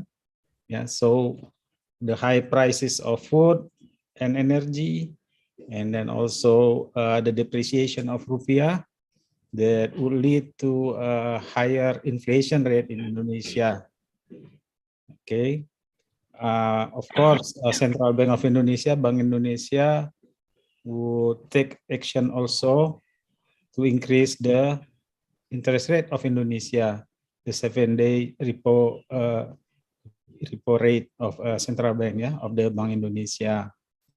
But if it's not taken, the inflation will be higher than maybe what we can expect. But if it is taken, I mean, the interest rate is increased, then investment and credits in Indonesia will be down, and that will make economic growth slower. So it's difficult if we just think about it from the macroeconomic perspective. Yeah, a lot of trade-offs, and some choices are quite bitter to take. Yeah, but if it is in term of agrotourism, we could do a lot. Yeah, number one, the inflation is due to high food price. Yeah, Indonesia and also Malaysia have good agriculture. Okay, in Indonesia especially, the share of agriculture to our GDP is still 13% and increase after the pandemic. Okay, so and we still have some land which are not cultivated yet, including pekarangan, ya, backyard and so on, is actually potential to be cultivated with simple food like cabai, ya, chili, bawang, ya, and so on. If we have, I mean, if it is in a large scale, meaning we will ensure our food security, and we have, if we have it a surplus, in fact, we can export to the needed countries. Okay, so it even can become an opportunity. So from a problem like, or from a threat like now, yeah, food crisis, yeah, if we develop agriculture more intensively, more extensively as well, leading to a significant increase in the production, stronger food security. Yeah, we even able to transform the threat to become potentials, yeah, to become opportunity, and also would have countries without food potentials. In the micro aspect, as I mentioned, if a lot of people they provide their own food from pekarangan or from communities land which are bare, yeah, not cultivated, that can satisfy their own food consumption. So doing that will be important in tackling down the high inflation, at least for rural people or suburban people. Yeah, they can save their money. They don't buy food, some of the food commodities, because they can cultivate by themselves. And then also problem caused by this current crisis, if you like, is unemployment. Okay, unemployment will be higher. Economists said the current crisis will lead to stagflation. Stagflation means stagnation and inflation. High inflation, I already mentioned. Stagnation means economic growth is low if it's not negative. So if it's negative, we call it recession. What is consequence of stagnation or low or negative economic growth? Consequence is high unemployment. High unemployment means also people will be laid off, don't have jobs, don't have income. Okay, so if agrotourism is quite strong or be prioritized by our local governments, ya, pemerintah kabupaten, ya, government of kabupaten, government of provinces, and so on, that would take the unemployed or the laid off people. So that also could reduce, at least could tame the more adverse effect of the crisis. So back to the essence of your question: can agrotourism be used or be utilized to solving for the inflation? Yes, it can. Thank you, Pak Moderator. Okay. Okay, thank you, Prof. Maybe for the next speaker, you can answer the question, Dr. Anida. Okay. Thank you for the question from Pak Samarinda. Okay. With regard to the how can we solve the issue of the inflation from the agrotourism sector perspective. So here we can understand that the inflation, the problem of post-pandemic or the because of the lockdown or the movement restriction, we can find that what happened to those agrotourism is actually the revenue loss because of the decreasing in the number of tourists or the visitors who come to their farm, okay, or to their ranch. Okay.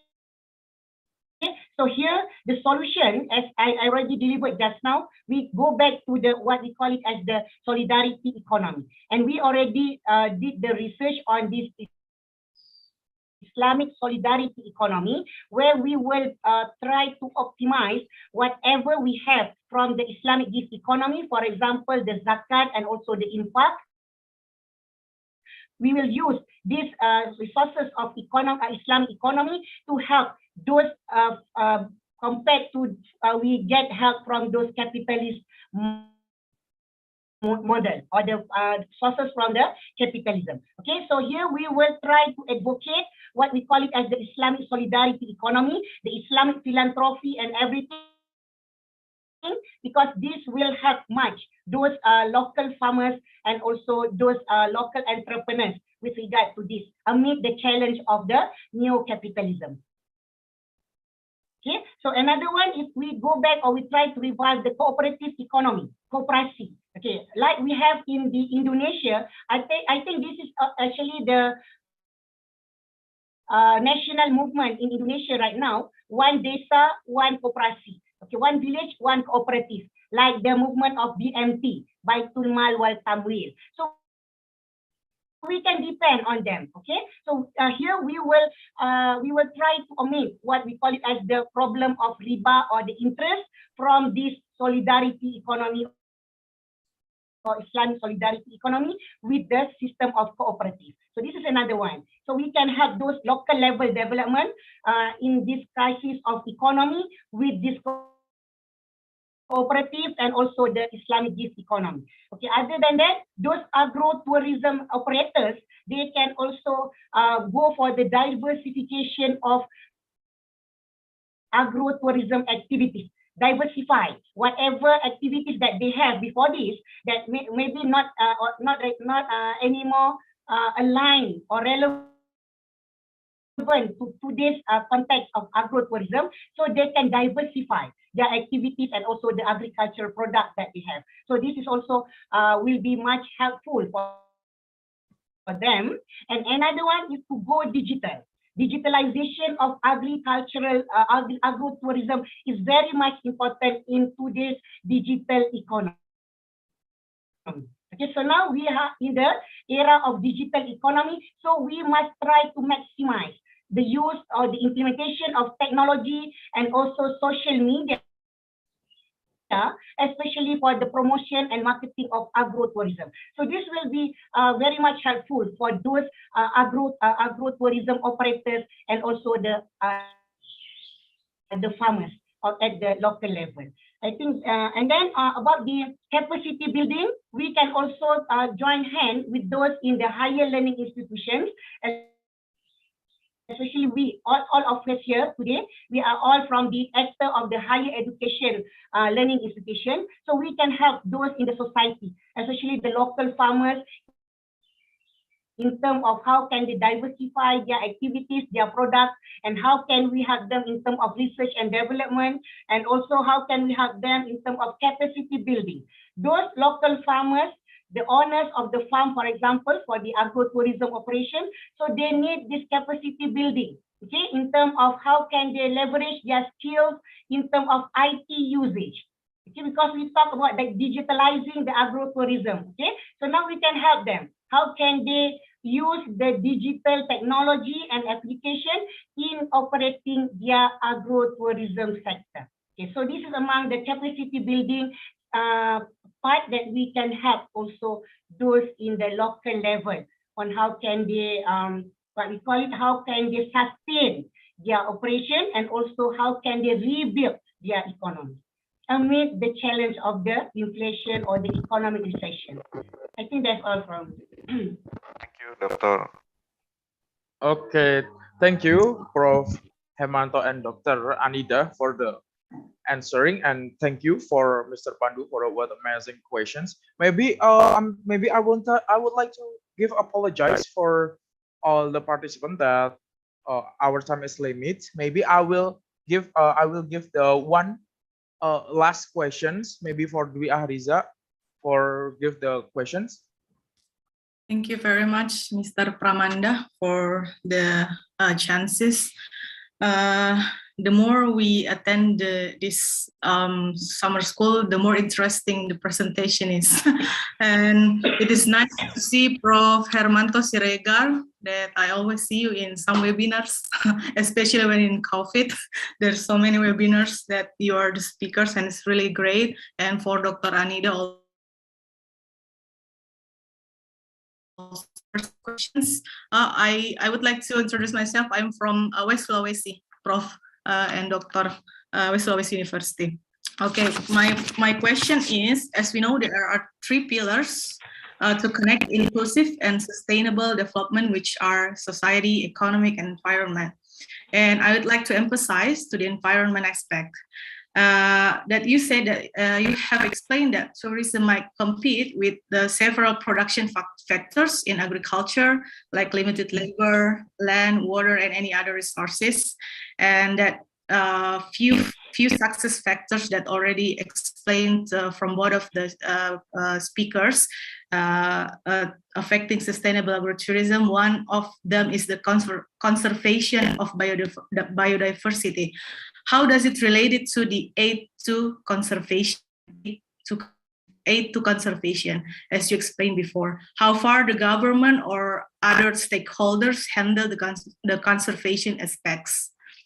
Because we know sometimes that business and ecology or environment is not really in line. So can you explain on that aspects? And for Anida, thank you for your full of energy in lecturing. It is really great for us in this afternoon. Your explanation about another major successful factors, and I really agree, for agrotourism or business is a social capital. One of it is a trust issue. Sometimes if we build a business without a trust, it means like something in vain. But and I really interesting with your the concepts of, it's like a global concept of the social solidarity economy, and it's really sounds fascinating. Could you share how agrotourism in Malaysia setting regarding local participations and the trust issue in managing an agrotourism? How does it work, or how what is the case in that kind of things in Malaysia setting? Thank you very much. Okay, thank you, Ms. B, for the amazing question. Maybe I would like to give the chance for the Dr. Anida to answer first. Okay. Thank you for the question. With regard to the social capital in the Malaysian setting, okay, this is somehow what I will talk about the truth, okay, regarding the Malaysian development, or regarding the social, the all those related capital in the development initiative or in terms of the development project. Okay, so here, what happened in the local level or in terms of the development project, what happened is actually those, we are now still trapped under what we call it as the top-down approach. Okay, so top-down approach is actually among the major challenge that happened in Malaysia now, especially in terms of the economy. Okay, so that's why there is a kind of movement now in Malaysia on how can we develop the community-led change or the community-driven change and the bottom-up approach. Okay. Now, what happened right now is everything is actually come from the top, from the government, especially in terms of the financial capital, the technological infrastructure, and also the facility, everything. Now we are very much dependent on the state-led initiative. Okay, so the government. So now we are now trying on how can we and culture, or make it as the culture that we can do it if we do it from the bottom up approach. Okay, so this is now is actually the movement or among the major initiatives which is now initiated by the what we call it as the higher learning institution, on how can we have the community, or how can we have the society, on how can they make the change, or how can they lead the transformation of their own society. Because what happened all this while is more on the top-down approach. We still waiting for the initiative from the policy, from the what we call it as the subsidy or the financial incentive, and everything from the government. Okay, so what can be happen if we use the solidarity economy model? Everything can be initiated from the community themselves. Okay, So they must know the first thing, what are actually their strengths. So the strength must be not only from the financial capacity, but also their capability in terms of their social capital, like what I coined just now. So the social capital, especially the trust, the solidarity, the shared values, what are their major strengths in terms of the values. So this, they need the credible leaders of their village or in the community. So the leaders, and then together with the champions, the local champions, so they can lead the change and the transformation. So what I can summarize in terms of the real setting in Malaysia right now, it is still so much dependent on the government for every in every development project or in every development initiative. But we also well informed for whatever development that they want to implement. We are well informed, well consulted.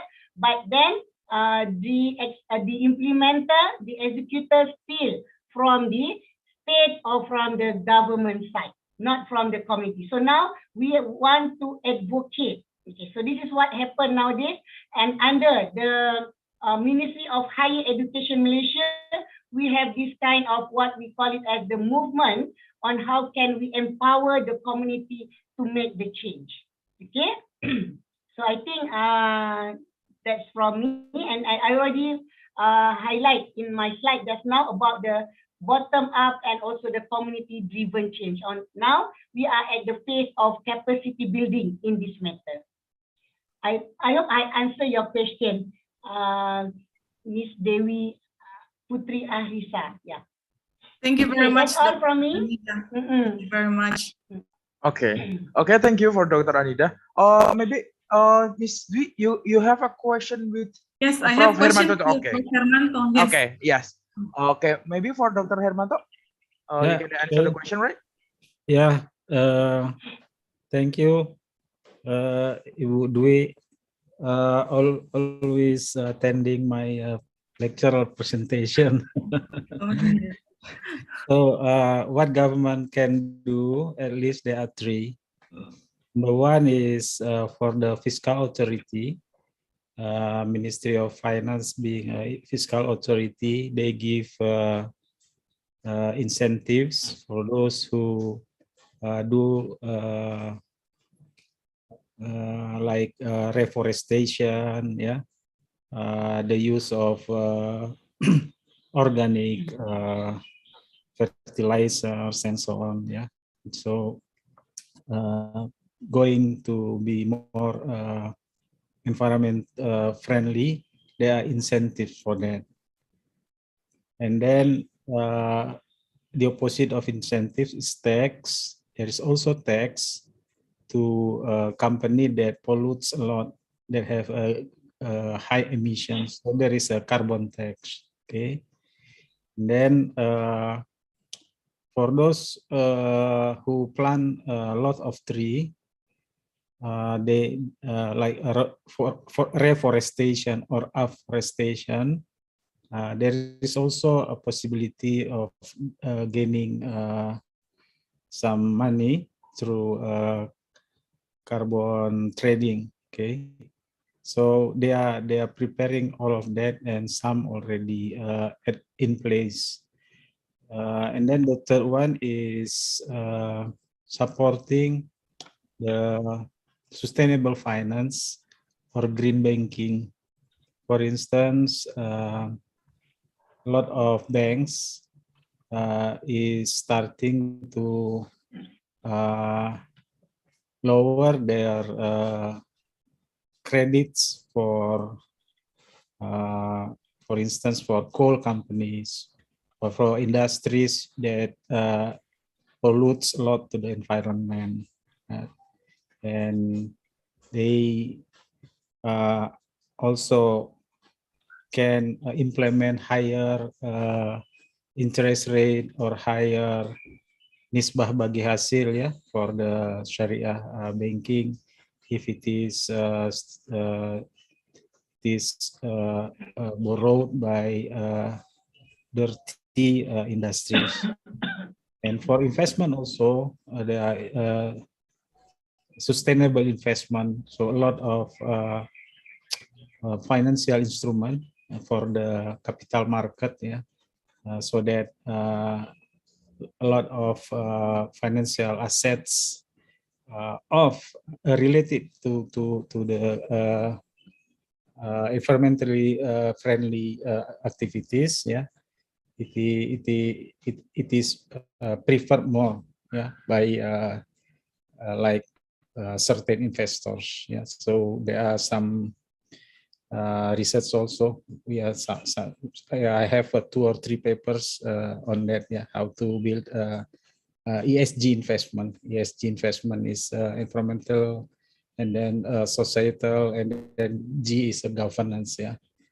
And also, of course, like mentioned by Ibu Anida, yeah, by Dr. Anida, Syariah also includes among that alternative of investment. So all of that could, step by step will lower down the damage, yeah, happen to our environment through the economic activities. Currently, also, for instance, yeah, for electric vehicles, the tax for that, yeah, is zero actually. There's no tax for electric vehicles, but for other kind of vehicles, yeah, the tax is quite high. Yeah, so a lot of policies by government actually more pro to the environment by now. To do it. Thank you. Thank you very much, Prof. Hermanto, for the explanations. Thank you. Okay, thank you, Prof. Hermanto, and then Dr. Anida for the answer, and then thank you for Ms. Dwi for the questions, and then maybe I will close the Q&A sessions because they're limited of time, and I want to ask the speakers, the both of speakers, maybe from the Prof. Hermanto, to give closing statement. Yes, giving short closing statement for this day. Maybe Prof, you can give the closing statement. Agritourism is very important, not only for the sake of economic dimension or economic well-being of the people, but also for environment and social. And so the government, especially local governments, should support development of agritourism, including they should involve not only local people and non-government organization, but also friends from local universities. I think that's from me, Pak Moderator. Okay, thank you, Prof. Hermanto, for the closing statement. And then the next one is for Dr. Anida. You can give the closing statement for today. Okay, as a final remark from me, we can just please be mindful that in terms of the development program or development initiative, it is not only involve the fiscal, technological capital, and also not only the what we call it as the material capital and so on, but we cannot forget that it also needs the social capital for us to materialize and for us to achieve all those development agenda in a balanced way. Okay, and then in terms of the successful development project, it is not only about the government to lead the change, but it is also can happen if we do it from ourselves, that is from the community level. Okay, I think that's all that I conclude. And thank you once again to the organizer and to all the participants today. Assalamualaikum. Waalaikumsalam warahmatullahi wabarakatuh. Thank you for Dr. Adida. And maybe before, okay, thank you for the great materials for the both of speaker, and then thank you for all participants that listen carefully. And then before I end the sessions, maybe we will give certificates for the speakers. Maybe the first one is from Prof. Hermanto. Prof. Hermanto, maybe we can take a picture maybe for committee. Okay, ready? Prof, Yeah, you can take the picture. Okay, I will count down 1, 2, and 3. Right. Thank you. Okay. Okay. Next one for Dr. Anida. For the committee. Okay, for the Dr. Anida, I will count down for the take a picture. Maybe 1, 2, and 3. Okay. Okay, committee is already done. Take a picture. Okay, maybe that's all for today. Thank you for all the speakers and for the participant for joining for day 5 for today. I hope for the material from the speakers giving us more knowledge and more insight about agrotourism itself. And then and this in summer schools is already explained in day 1 until 4 that these are assignments. And I hope you don't forget about assignment for today. And lastly, I would say again about thank you for all participant and speaker. And I am as the moderator for today. I would like to say sorry and big apologizing if I have any mistakes in any words. Maybe I will give back for the MC for Miss Laras. Thank you so much. Wassalamualaikum warahmatullahi wabarakatuh. Well, thanks to the speakers and moderators. For the last, before our agenda today, please for all participants to turn on your camera because we will take a picture together. Ready?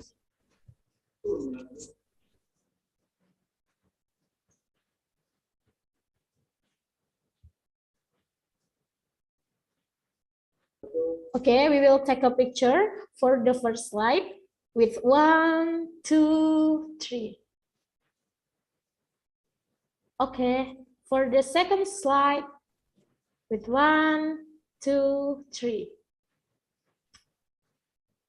Okay, for the third slide with 1, 2, 3.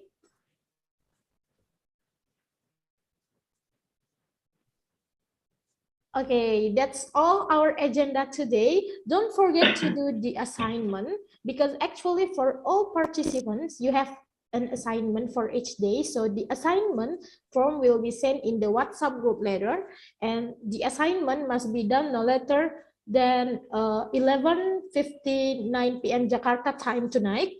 I'm Laras Hanawiya Dhuhra as Master of Ceremony of Summer School on Tropical Agribusiness 2022.